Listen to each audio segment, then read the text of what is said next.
You're listening to Civic Media. You can tune into any of our live shows on any radio station across the state with the Civic Media app. Find us in your phone's app store and listen anytime, anywhere. Good morning, everyone. It is mid-morning, and you are listening to Civic Media. My name is Greg Bach. I am your host, and I'm very, very, very happy to have you here today. We have a wonderful show ahead for you today. After the 9:30 news, Wisconsin Watch's very own Miranda Dunlap is here. She's back, and today we are talking about tech schools, tech education, and the importance of lifting that aspect of the educational world up and making it available to youngsters, and the importance of having that conversation in a modern world where some kids do not want to go to a four-year college. We have these options here, and we're going to be talking to her about her story, highlighting a program in Appleton. After the 10 o'clock news, after the 10 o'clock news, we're going to be speaking to Dr. Connie Siskowski, who is the founder of the Association of Caregiving Youth. That is a group that deals with, helps with young people who have to be the caregivers for families. So we'll be speaking to Connie in the 10 o'clock hour. And then 10:35, we want to hear from you, your thoughts on, are you someone who had to give care to an adult, to a parent, to an aunt, uncle, grandpa, or grandma? Want to know about maybe your thoughts on education. I am someone who has a very, very staunch belief on the tech education world, getting people to vocational schools, and also just want to hear from you about how your New Year's is going so far. Are you planning those resolutions? Are you executing those resolutions? What are you doing in 2026? And then finally, wrapping the entire thing up with This Shouldn't Be a Thing. Today is the Crown Jewels edition. I'm actually learning a little something with this one today, but you don't want to go anywhere. Have a great show ahead of you. Lots going on in the news today, and I would be remiss if I did not bring up the fact that today celebrates the 5th anniversary, 5 years since the insurrection, the Capitol riot, that took place in Washington D.C. I'm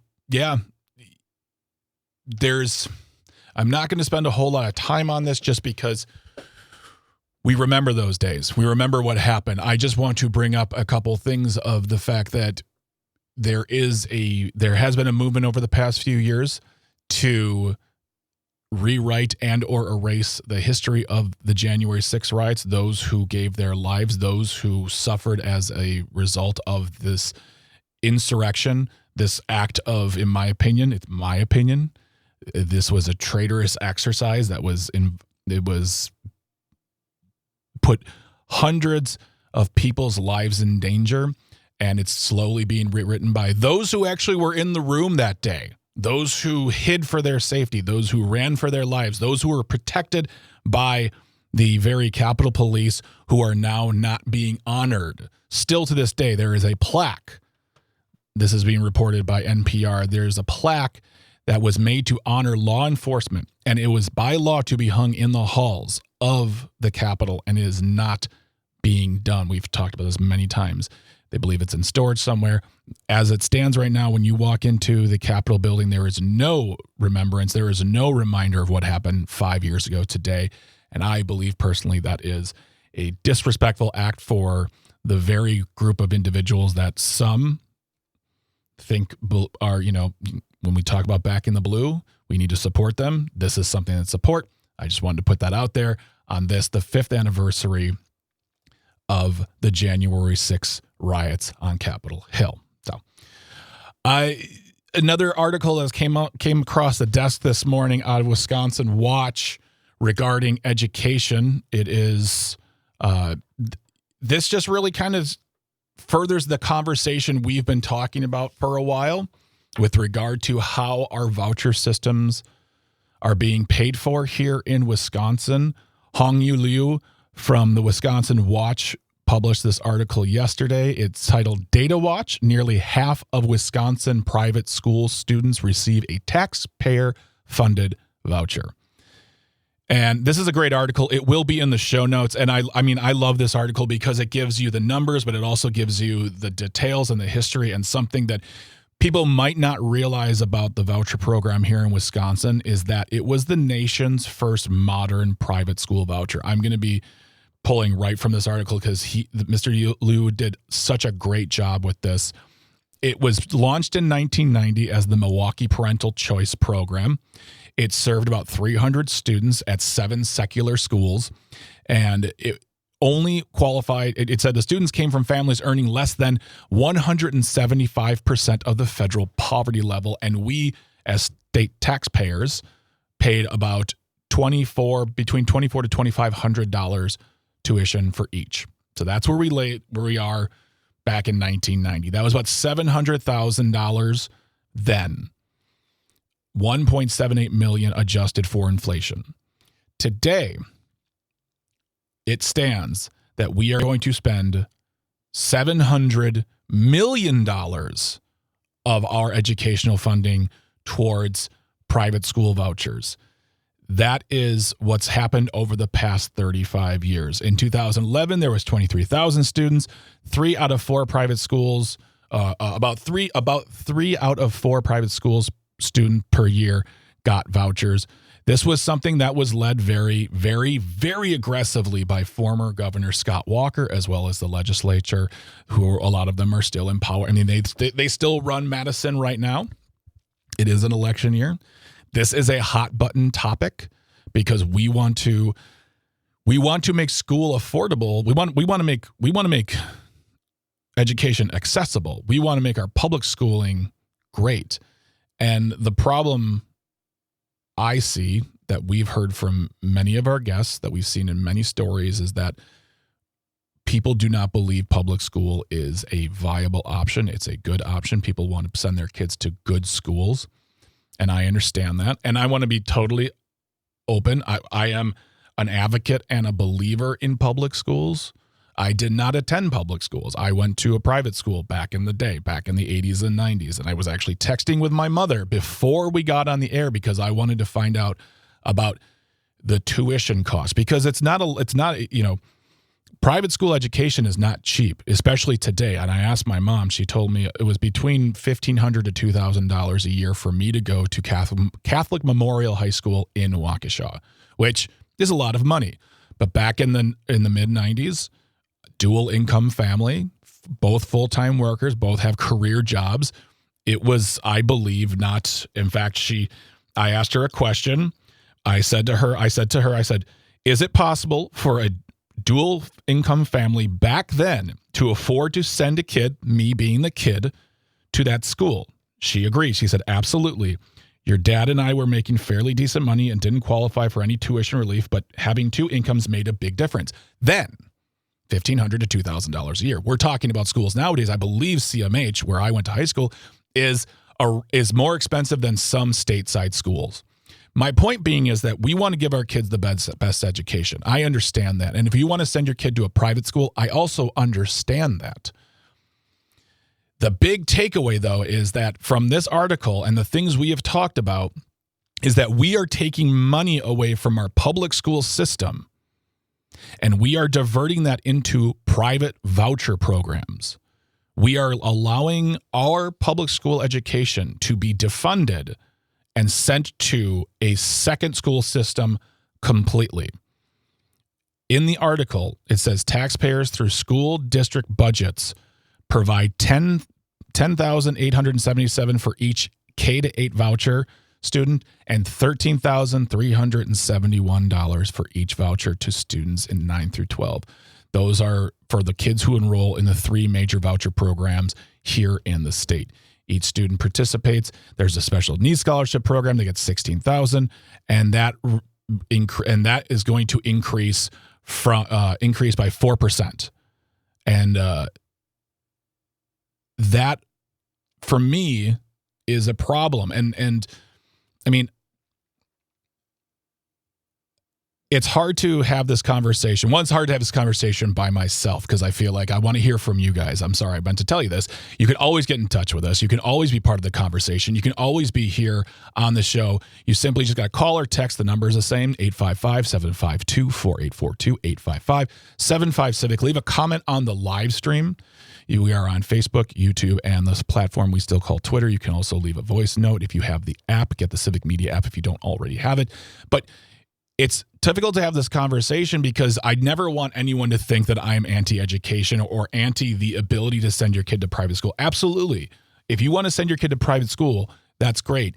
And if there is a place where we can create a system where there are scholarships or whatever available, but the problem is that we have a very, very suffering public school system here in Wisconsin. It's actually, and it's better than people think.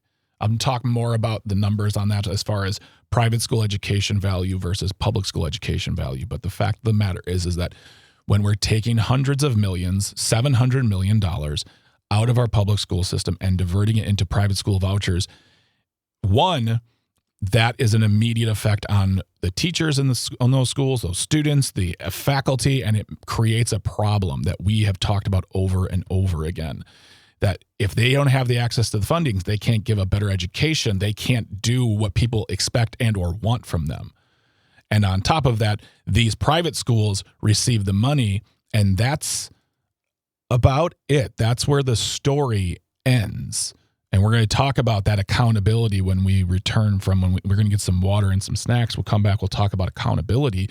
But this article in Wisconsin Watch really lays out both the history and the details on where we've come over 35 plus years and what we have to show for it, especially in the day and age where we are now going to the polls to vote to raise our own property taxes to fund our school systems because our budgeting every time doesn't allow for a general injection of funding. That is another problem, is that once again, this budget for education doesn't do exactly what it should do and fund fully our educational system. It funds certain things. It funds it raised the special education reimbursement, which is great, but it also did not really give any sort of general injection of funding. And that also is the problem. When you're taking money away and not putting money in, then I don't know what we expect from our public schools other than telling our teachers they have to do even more by way of paying for school supplies, working more, teaching longer hours, and putting themselves in situations that just make it maybe not the most fun to teach. Therefore, the education is reflected. That's not me knocking teachers. I'm saying they're working within the conditions we are giving them. When we're taking away funding or not giving them funding or both, they have to work with what they got, and they're great for doing it. But we're going to talk more about that on the other side and discuss the matter of accountability on the voucher program, as well as hear from you. Jack from Merrimack, I see you on the line. I'm going to take you when we come back, but I'd love to hear more from you. Some of you are educators, some of you are parents. What do you think about that? I mean, I want to hear from people like me. I don't have kids, but I voted to raise my property taxes to pay for schooling because our leaders in Madison aren't leading. And we see this story coming out saying that more money is being taken from that fund to fund private schools. That, to me, is a massive problem for Wisconsinites, and I want to know more from you. So on the other side, go grab some water, grab some snacks. We're going to talk to you about this, discussing this Wisconsin Watch article about the voucher program here in Wisconsin. Don't go anywhere. It's mid-mornings on Civic Media. Stay tuned. Stay close. You're listening to Civic Media. Stay up to date on the latest news and information for your local community and Wisconsin by signing up for our free email newsletter. Visit civicmedia.us/email to get started. Good day to you. It's mid-mornings on Civic Media. My name is Greg Bach. I am your host. We are coming to you live from Radio Park here in Racine. Got Kelvin on the boards here. And if you want to be part of the conversation, you can always call or text 855-752-4842, 855-75-CIVIC. Leave a comment on the live stream. They are on Facebook, YouTube, and the platform that we still call Twitter. We are talking right now about an article in the Wisconsin Watch published yesterday, Hyungyu Liu is the author of this article, and we were talking about basically an overview of the private school voucher system, the taxpayer-funded voucher system here in Wisconsin, and its growth over 35 years. It is influence in our educational system and how it is operating as far as us going to the ballot boxes, to the polls, and what it gives us as far as accountability, and is there a positive outcome for taking so much money and diverting it to our private voucher programs. And I got Jack from Merrimack on the line. He's been listening and waiting patiently. Jack, you were an educator, correct? Good morning. Good morning. Yes, I taught for over 40 years in public, private, and parochial schools across the state of Wisconsin and in Minnesota. And I've got a whole long thread. I'll try to shorten it up here. But one of the things that really bugs me is the last budget, $3,000 additional funding per student was given out of the surplus by the legislature to private school welfare payments. That's what I call them. Yeah. It's just like any other welfare payment. You know, we got in private schools, roughly 2/3 of the people who are getting this money have already were rich enough to send their kids to private schools. That's the first thing that's irritating. Yeah. Which means there's essentially no practical means test on this. Now, the second thing that happened is public schools were allowed to, not financed, but allowed to increase their spending in that budget by about 1/10 of that, $325 per student, but only if either that amount was approved by referendum or elected representatives like the school board or county boards that allocate the funding actually decided to spend that money. And a lot of school districts did. They had no choice. They couldn't even open their doors without that extra money. Yeah. My property taxes went up about $600 in the last year, partially because of that. Yeah. Now, the next thing is Bruce Cuniff in the Wisconsin Examiner had an article, and it was as recent as last year, I believe. But basically, students in the parental choice program, so-called parental choice, it's really school choice. The school gets to choose whom to serve and how to serve it. Yes. And I know because I taught in schools that were private schools. In any case, they scored almost 17 points worse than public schools in English and language arts in that study, and even worse in math, almost 20 points behind public school students. So the voucher program, to try to improve this, it's not really doing anything. Well, Jack, you bring up a bunch of great things there, and I want to start like the accountability of it all. In this article, the DPI report card system they used showed, first of all, that the public schools, 85% of the public schools here in Wisconsin met, exceeded, or significantly exceeded expectations. And the voucher schools had the same number. And the problem is that there is also insufficient data on those private schools because we don't have as much accountability for them. You bring up also the fact that they can take anyone they want. They can bring a kid in, they can take the money, and then if the kid doesn't adhere to whatever they like, and that is for another discussion for another day, they can kick the kid out, keep the money, and move along. And also, yes, absolutely, Jack, you bring up a great point. The fact that, people are having to go to their ballot boxes and vote to raise their property taxes. As I did, Kenosha's measure did fail, but it's in fact what we are having to do. Because as I believe, we do not have real partnership, we do not have real leadership, and we do not have real investment from our leadership in Madison. And that is a conversation, a problem, and I'm going to put this Wisconsin Watch article in the show notes because I think, again, I'm also going to put a wonderful it basically just we've discussed this many times on the show. The Wisconsin Education Network put together this amazing website where you can go in, tell them where you live, and it will show you how much of your money is being diverted to what is being called a second school system here in Wisconsin.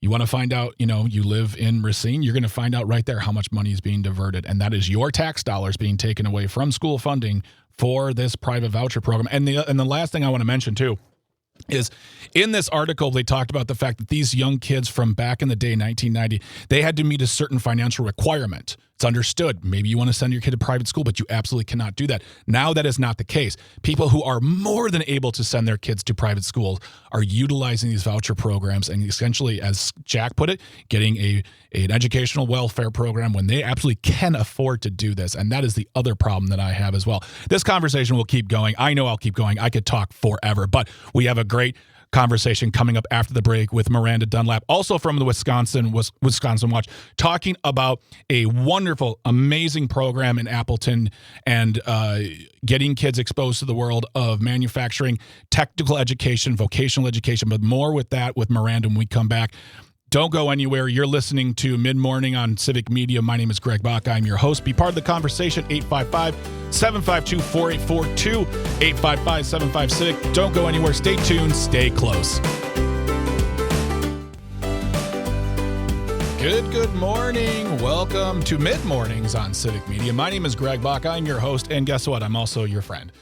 You are listening to us on the Civic Media Radio Network live from Radio Park here in Racine. If you want to be part of the conversation, you can always get in touch with us at 855-752-4842, 855-75-CIVIC. You can also leave a comment on the live stream. We are currently streaming on Facebook, YouTube, and the platform that we still call Twitter in this house. And we've got lots of great shows still ahead. We have Connie Siskowski, who is the founder and president of the Association of Caregiving Youth, to talk about the very not known topic of young people out there whose lives are almost full-time taking care of a parent, a family member, talking about what they face and how she, with her group, help advocate and give education to those who need it. That's coming up after the top of the hour news. And then 10:35, we're going to be hearing from you. Hey, are you someone who gives care to a parent who has been through this situation? How is your 2026 going? And talking further on the topic we'll be talking about in a moment with our next guest, we're going to be talking, our first guest is Miranda Dunlap, is a reporter for Wisconsin Watch, and in partnership with Open Campus, a nonprofit news organization dedicated to investigating and elevating higher education. Miranda covers pathways to success in northeastern Wisconsin, and she recently wrote an article about Appleton Technical Academy and their current challenges. I want to not just welcome Miranda, I want to welcome back Miranda because she's officially a friend of the show. Good morning, Miranda. How are you today?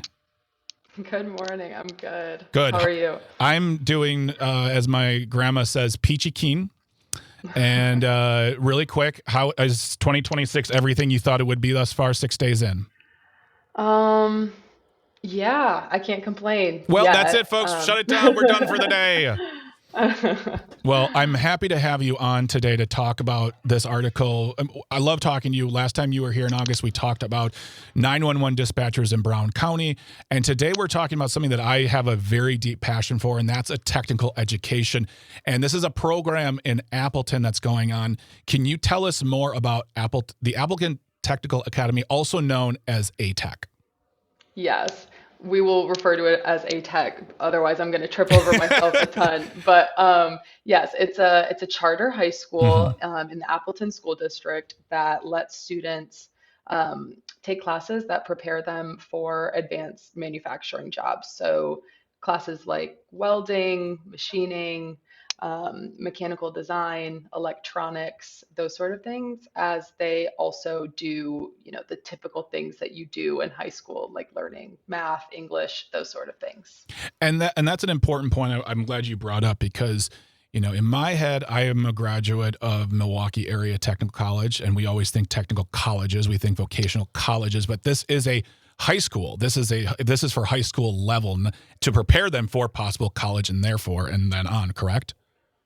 Yes. And at ATEC, they let students take classes that belong to the local technical college while they're still in high school. So the the point is to give them a head start, and hopefully they continue on to even more advanced education at the technical college, but hopefully have to do less of it once they get there and save money on that higher education. Yeah. So getting a leg up. And that, I mean, it's when we're talking about higher education, when we're talking about college, we're always in the article, it does discuss this matter.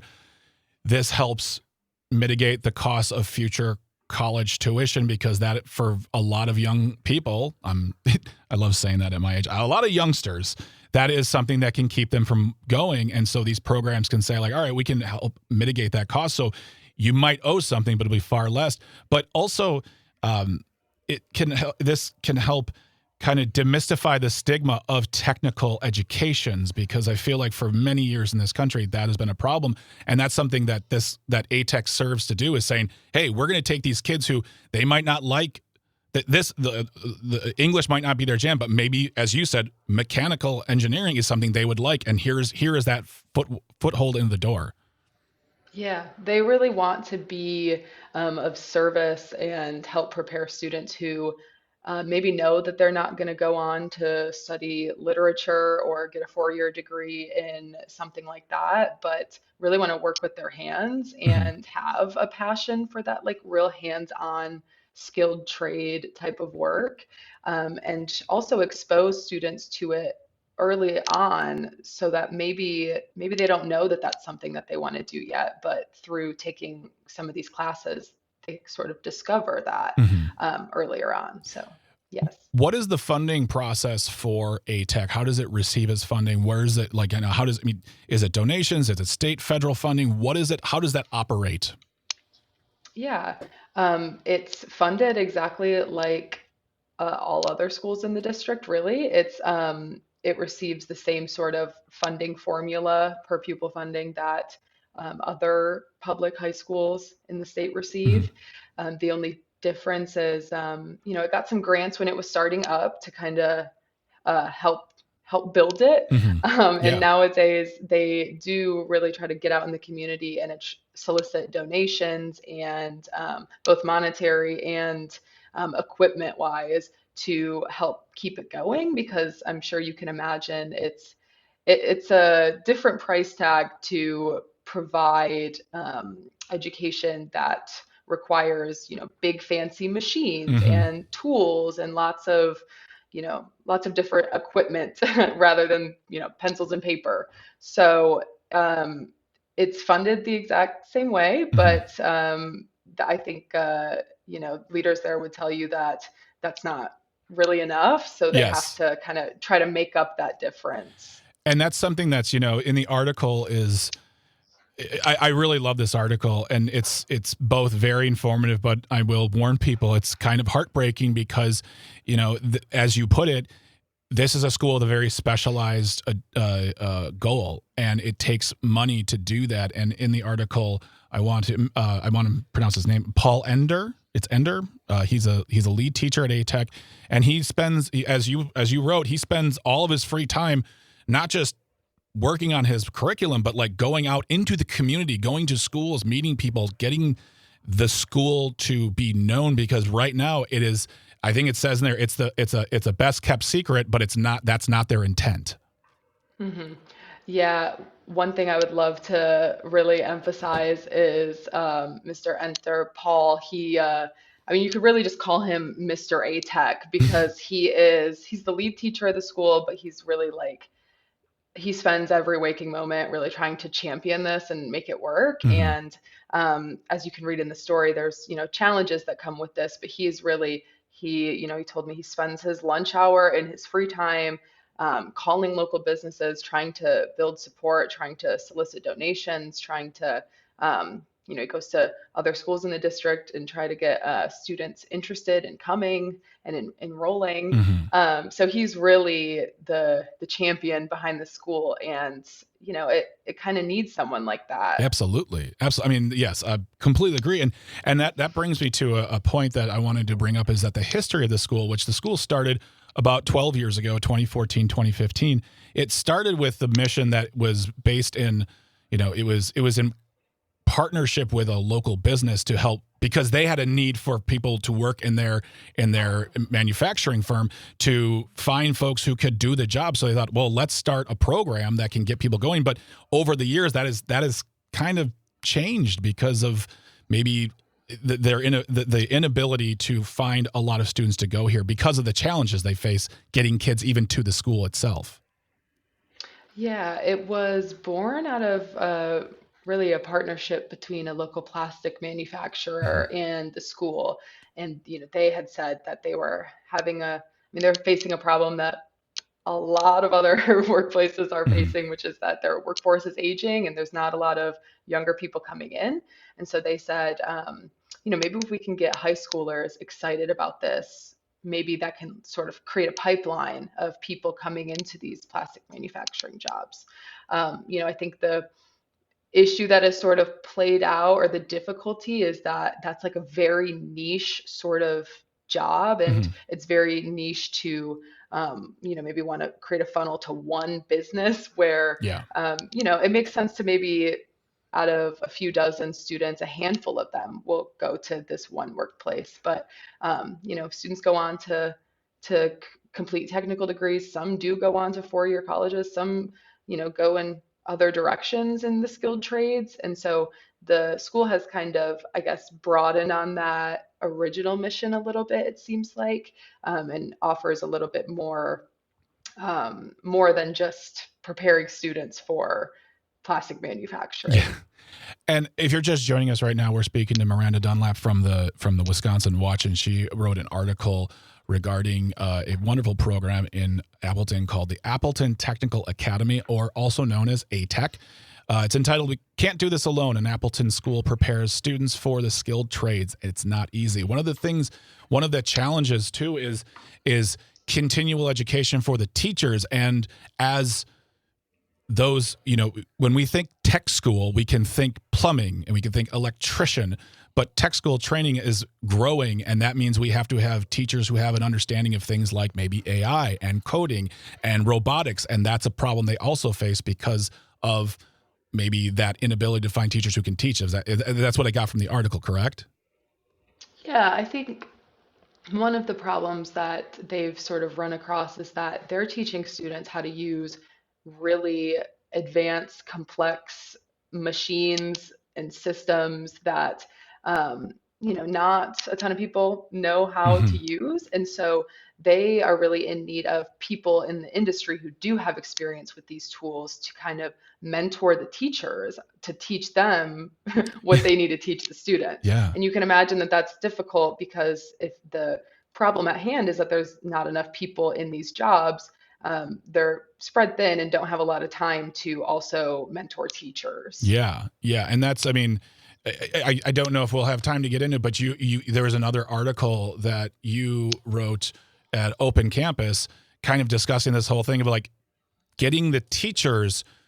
I don't want to say qualified. I don't want to say any of these things. I'm not trying to insult the teachers. They work so hard, but then when certain programs come along, asking them like, well, would you like to learn more and go to school and learn? They're like, I don't have time. So it's this really, they want to teach these kids, but they need qualified teachers, and these challenges they face.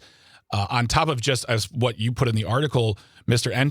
ATEC, as I will refer to him, just trying to get the word out that this school even exists in the first place.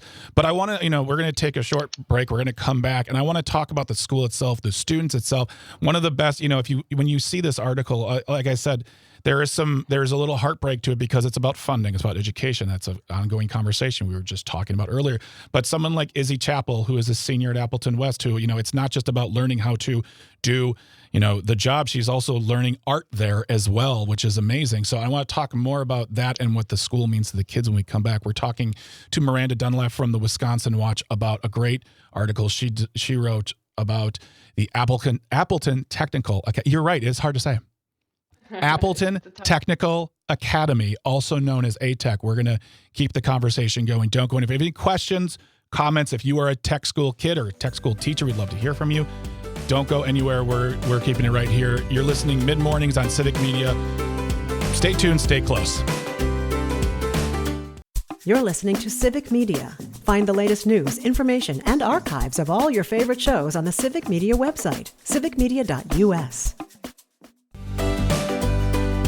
Good morning, good day. You are listening to Mid Mornings on Civic Media. My name is Greg Bach. I'm your host, your buddy, your pal, and you are lovely for being here today, sharing your time with us. If you have any questions, comments, or thoughts on my hair, thank you.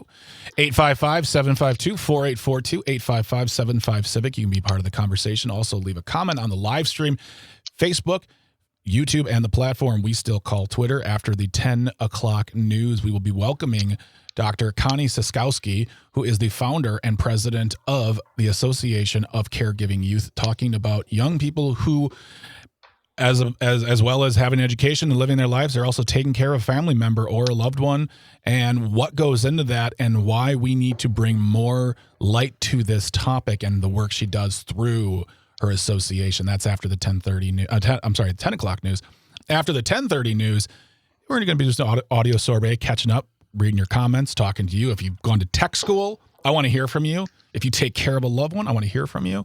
If you're having a great 2026, as Miranda just told us, it's going, as she said, great. But Miranda Dunlop is our guest today. She is a reporter for Wisconsin Watch, and she published an article on the 30th of December about a wonderful program in Appleton, the Appleton Technical Academy, a.k.a. ATEC.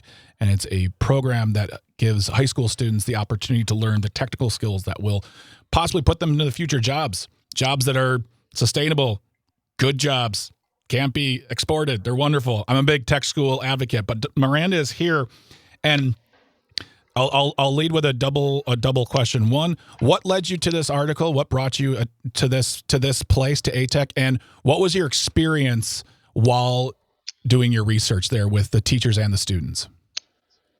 Two really great questions. Thank you. So, first, I think what led me to the story was, oddly enough, my editor worked at the Appleton Post-Crescent for quite some time in a past life, and she actually covered the opening of the school about a decade ago. And she suggested that I, see what's going on there and see how it's fared over the last decade. And I think that's something that, we journalists maybe should do a little bit more of, is think about, hey, whatever happened to that thing that we wrote about when it first debuted? How's that going? And so I kind of just set out to find out how it was going. Yeah. And it led me here. So wonderful. And the thing I really liked about this article are the pictures as well, because the students I see, it's not, there's a couple of guys in there that look like my cousins, the guys that I grew up with. But then there's a young lady right up top, Marwa Negravi, who is working on a metal project. There's Izzy Chappell, who is working on an art project. So it's not just about one thing. It's about many things to these students. What was it like talking to these teachers, and especially what was it like talking to the students who attend ATEC? Yes, the folks at ATEC were really kind enough to let us kind of come in for a few hours during a school day and kind of roam around and observe and talk to students when we could. It's always a little awkward. You don't want to interrupt their learning, but you do want to hear from them. And I think, as you can see in the photos on the article, it's really like a sight to see. There's so much going on at once. They have, a massive lab that there's, equipment that I couldn't even begin to tell you what it does or what it is. There's, so much noise of students, using different tools, creating different things. There's just tons going on. But, when you start talking to these students, you get a sense of, I guess, why this even matters, why the story that, we're discussing about, why it's a little bit difficult to provide this kind of education, why that matters. And it matters because, to these students, it's providing them an option that can be really life-changing. Yes. It's providing them a space where they feel like their skills are really tapped into, and the things that they're good at are valued and seen, and count towards something that will make a difference in their future. So in talking to these students, I, kept asking them, what drew you to this? What do you like about it? All of them say, I love the real hands-on nature of this kind of work. And it's true. Mhm. I don't know that I really saw a pen and paper when I was in there, at least during the time that I was there. It's hands-on building things using tools. Yeah. It's really involved like that. And so, yeah, these students, one student told me that her other classes, can be difficult for her, but Mhm. when she's in the welding booth and working on something, that comes naturally to her. Yes. So, Yes.